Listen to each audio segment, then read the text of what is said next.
Assalamualaikum warahmatullahi wabarakatuh. Selamat malam rekan-rekan sekalian. Ini berhubung ada yang komplain ya. Saya kemarin mengupload video tentang mencicipi rasa dari konnyaku. Tapi saya tidak menampilkan saya sedang makan ya. Hanya saya tampilkan makanannya aja. Nah, ini video yang itu saya hapus biar lebih lengkap.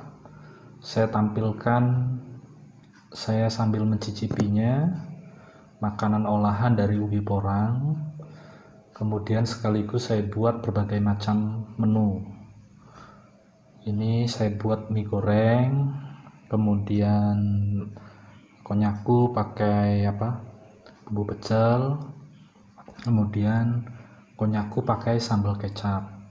Tadi sebenarnya ada bumbu stik ya, tapi saya udah capek mau buatnya lagi. Sebenarnya enak pakai bumbu stik ayam. Ada yang bertanya apakah tidak gatal, apakah tidak beracun dan lain-lain. Nah, sedikit saya jelaskan ya mengenai asam oksalat dan kalsium oksalat. Rasa gatal pada porang itu berasal dari kalsium oksalat, karena bentuk kalsium oksalat pada porang itu menyerupai jarum. Sementara oksalat itu sendiri itu memiliki berbagai jenis. Jadi ada yang berupa jarum, mikro ya, ada yang bulat, dan ukuran-ukuran ada yang masir. Intinya bentuk dari oksalat itu, baik itu asam oksalat maupun kalsium oksalat itu berbeda-beda. Oksalat, terutama kalsium oksalat pada umbi porang itu berbentuk jarum, jadi menimbulkan rasa gatal. Sehingga apabila masih ada banyak kandungan kalsium oksalat ataupun asam oksalat, maka makanan yang kita olah ini, kita makan, akan menimbulkan rasa gatal. Jadi ketika rasa gatal itu sudah tidak ada, maka itu sudah mengindikasikan bahwasanya kandungan oksalatnya sudah turun. Sudah sangat turun lah ya. Nah, bicara oksalat itu sendiri, sebenarnya kandungan asam oksalat ataupun kalsium oksalat itu tidak hanya pada porang. Bayam itu kandungan oksalatnya tinggi. Kemudian makanan seafood ya, itu tinggi. Kemudian tomat. Jadi ada berbagai macam lah makanan itu yang terutama yang daun-daunan ya, kalau dari sayur mayur itu banyak mengandung oksalat. Saya rasa itu sedikit penjelasan ya rekan-rekannya. Jadi kalau kita sudah bisa menghilangkan rasa gatal, berarti itu sudah mengindikasikan bahwasannya kandungan oksalatnya sudah turun. Berkaitan dengan layak konsumsi atau tidak, sebenarnya orang Jepang tuh lebih detail ya, lebih teliti lah daripada kita, bahkan lebih ilmiah lah dari kita untuk menyikapi segala sesuatu, termasuk dalam hal makanan. Nah, sementara Jepang sendiri itu udah 1500 tahun pengolahannya pun seperti ini ya. Mereka mengandalkan kalsium hidroksida. Kalau bicara porang itu kandungannya lebih tinggi dibandingkan konjak, itu benar. Tapi saya melakukan ini bukan asal-asalan ya. Semua artikel berkaitan tentang cara menghilangkan oksalat pada makanan itu banyak, referensi saya banyak dari artikel-artikel Jepang, baik itu penelitian ilmiah maupun dari catatan-catatan cara pengolahan konjak dari berbagai macam cara dari artikel di Jepang itu. Kemudian tesis dari beberapa mahasiswa Brawijaya saya baca yang ilmiahnya ya, cara untuk mengurangi kadar oksalat. Nah, berkaitan dengan lab, saya rasa kalau untuk olahan kita pribadi itu tidak perlulah ya. Kalau saya sendiri melakukan lab, karena saya ingin mengkomersialkan. Jadi kalau ingin mengkomersialkan itu berarti kan kita harus, itu sudah kewajiban, memang harus diuji kadar keamanannya. Sementara kalau untuk konsumsi pribadi, tolak ukurnya itu aja lah. Kalau dia sudah kurang kandungan rasa gatalnya itu sudah tidak ada, berarti oksalatnya sudah turun. Selain berapa artikel cara pengolahan, untuk porang sendiri saya kebetulan punya teman yang kerja di pabrik pengolahan Konnyaku dan Shiratake, dan dia tahu cara untuk mengolah Konnyaku dan Shiratake, baik itu dari konjac maupun dari porang. Nah, jadi saya itu bahkan banyak referensi dari teman itu, cara pengolahannya, bahkan cara pengawetannya pun saya diberitahu. Jadi ya buat rekan-rekan, bukan saya membuat video ini nggak asal-asalan lah. Intinya saya membuat video ini dengan penuh perhitungan, karena ini berkaitan dengan konsumsi. Jadi kita harus hati-hati, itu ya. Oke, kalau ada yang kurang ini nggak apa-apa, kita diskusikan di kolom komentar. Tapi satu yang saya minta ya, kalau kita ingin berkomentar, ketika kita penasaran dengan sesuatu, itu apa, gimana, kandungannya seperti apa, efeknya apa atau apa, minimal kita cari referensi dulu lah ke Google. Jadi jangan cuma asal mikir, udah itu memvonis akan berbahaya atau apa. Walaupun niat kita baik, tapi rasa menakut-nakuti atau rasa was-was yang berlebihan langsung tanpa dasar itu juga nggak baik. Jadi kan kita membuat teman-teman kita yang lain yang ingin mengekspresikan atau ingin berkreasi dengan makanan dari ubi porang ini jadi ragu. Sementara kalau di Jepang itu udah normal aja kok pengolahannya. Bahkan orang tua kita dulu kalau konsumsi suwek itu cukup dengan garam, terlepas kadarnya tinggi atau tidak, tapi kalau gatalnya itu udah hilang, berarti itu kandungan oksalatnya udah turun, gitu ya.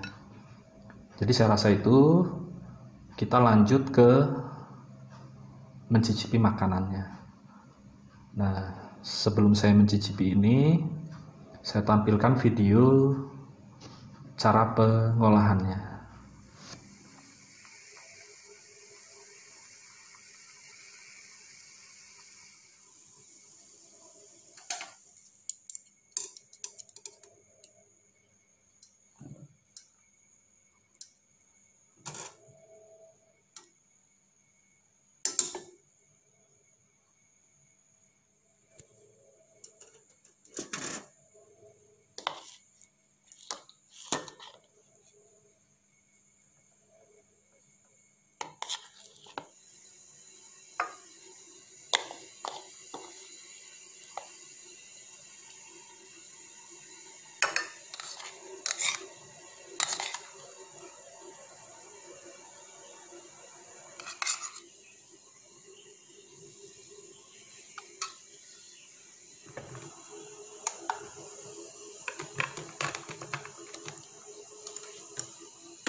Oke, ini makanannya sudah siap ya. Ini Konnyaku, saya kasih sambal kecap. Kemudian ini kesukaan saya, Konnyaku dibumbui oleh bumbu pecel. Kemudian ini mie shirataki saya buat bumbu mie goreng.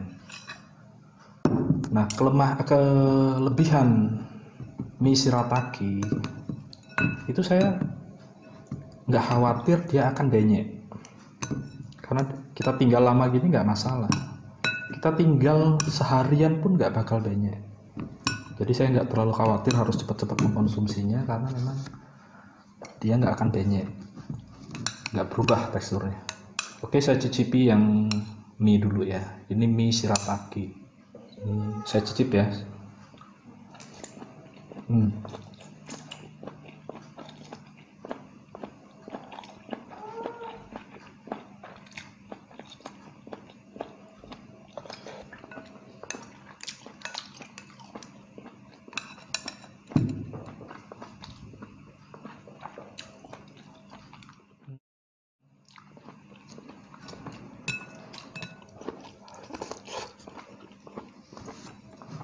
Ini mie ya.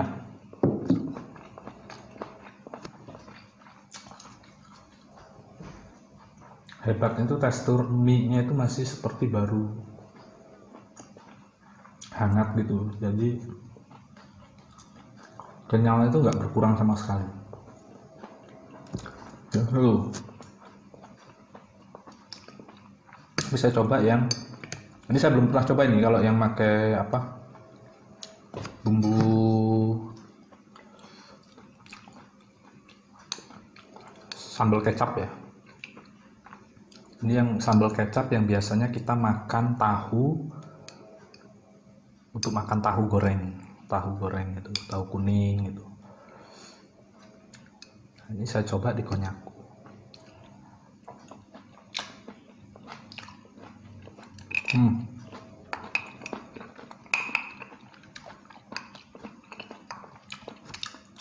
Saya baru ini ya.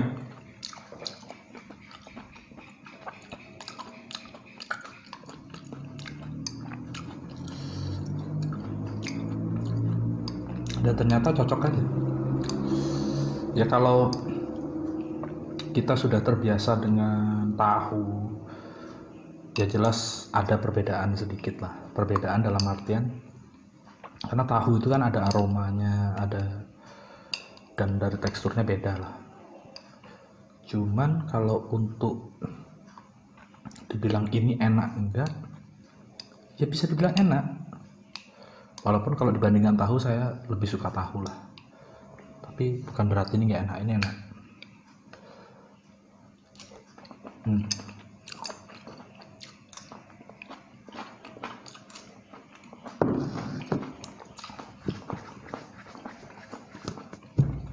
Jadi nggak ada gatal sama sekali. Teksturnya sama persis dengan konnyaku yang biasa saya beli di olahan Ambiko ya. Sedikit ngobrol tentang warna. Warna olahan umbi porang itu pasti warnanya kecoklatan seperti ini.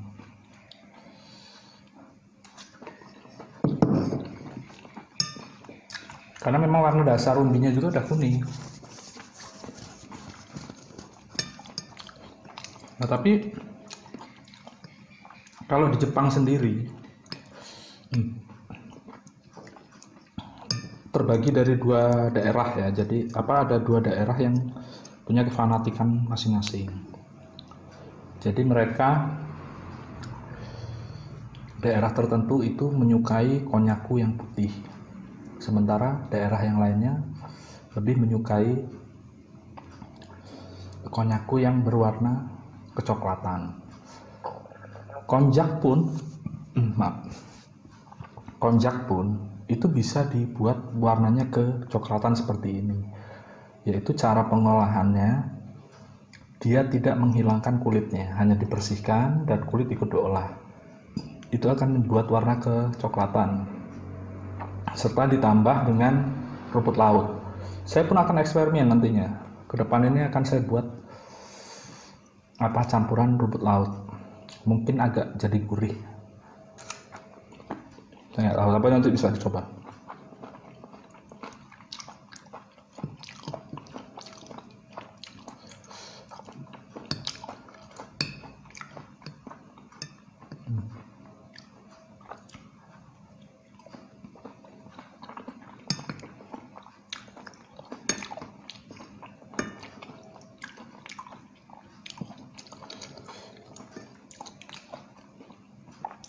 Selain bumbu pecel, kita jadikan lontong lah, ini semacam lontong lah ya, pengganti lontong. Lontong untuk sate enak, saya pernah coba pakai sate enak, tapi bukan yang dari porang, yang dari tepung.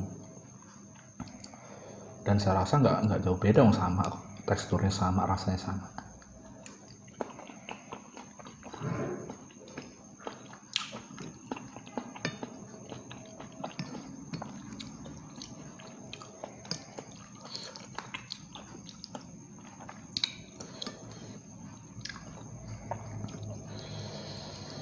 Nanti kapan-kapan saya ingin ngajak teman-teman terdekat sini ya, petani-petani porangnya saya undang. Saya ingin memberikan menu ini sambil untuk mencicipi rasanya ya.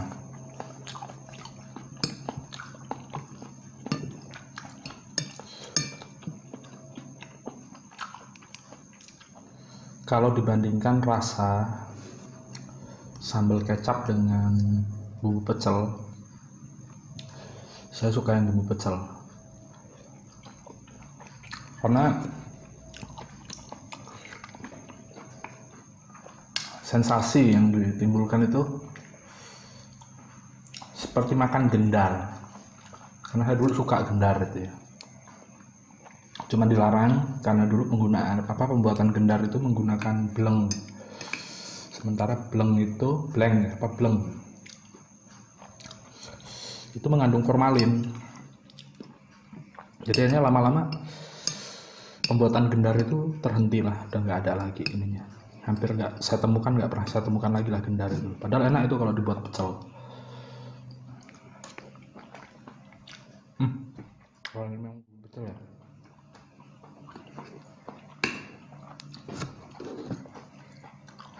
Ini habis ya,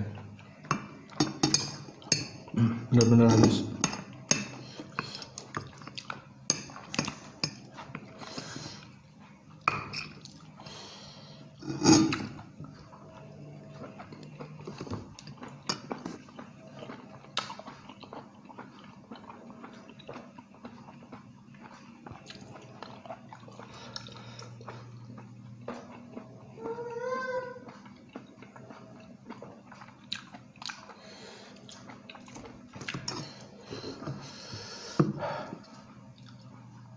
Full pedas.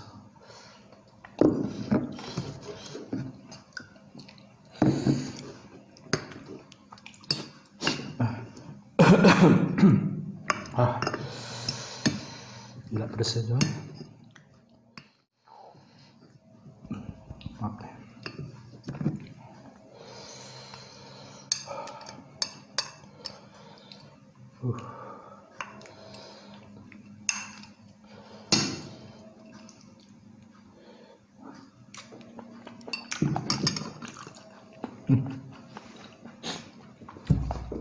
Mantap ya.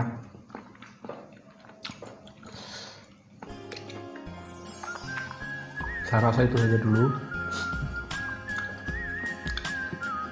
Sekian dari saya. Wabillahi taufiq wal hidayah. Wassalamualaikum warahmatullahi wabarakatuh.